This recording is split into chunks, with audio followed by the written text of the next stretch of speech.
So let me read off to you. Let me get these pulled up here. We'll make this a little segment. I'll read them to you. You pick. All right.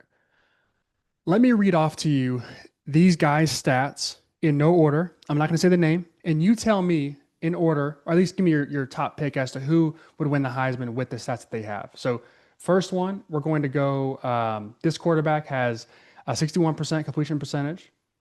He has 1,972 passing yards, 17 touchdowns, six INTs, and then give me 1 second because I have to do the rushing as well.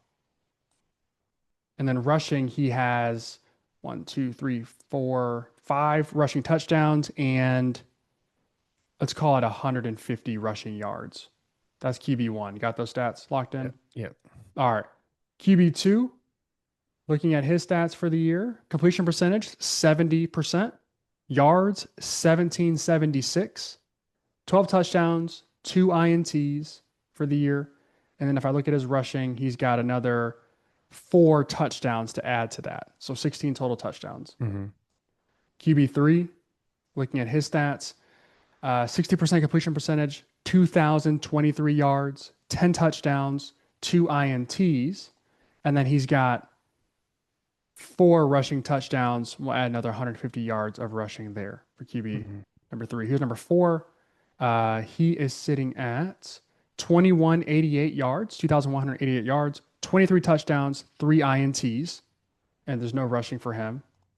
And then our last quarterback five, has 2,123 passing yards, 25 touchdowns, four INTs. Yeah. And I don't think any rushing. He has two rushing touchdowns. So technically 27 total touchdowns. Yeah. Damn. Well, if we're talking about the list, number 4 and 5 would be my 1 and 2. If we're talking about Okay. just stats, number 4, that had to be Mendoza, right?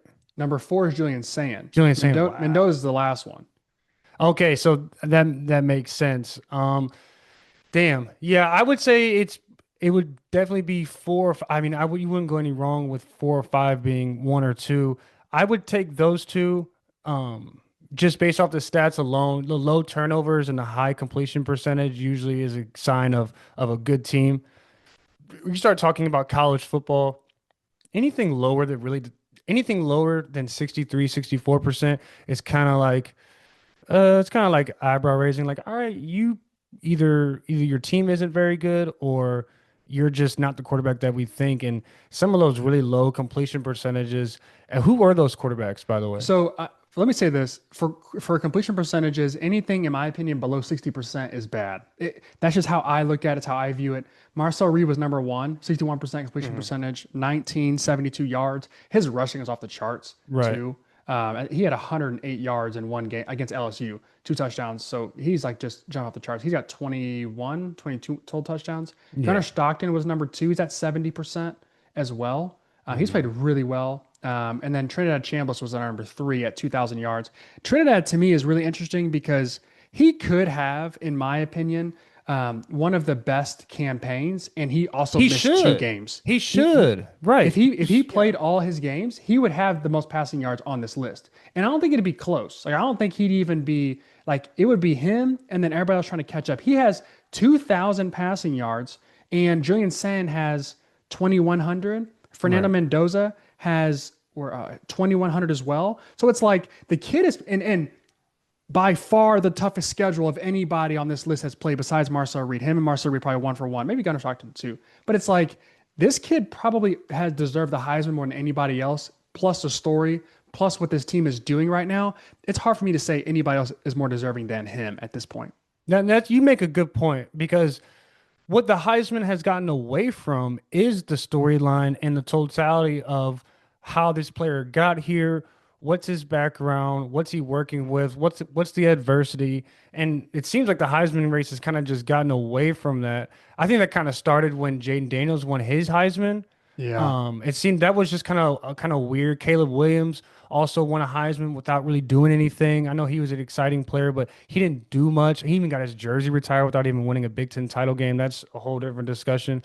But yeah, I mean, you go from D2 national title, we might add, and then you're playing in front of all these fans on the road, at home, in these big spots. I mean, if we go back to that LSU game, that was the game of the year at that point. What was that, week 3 or 4?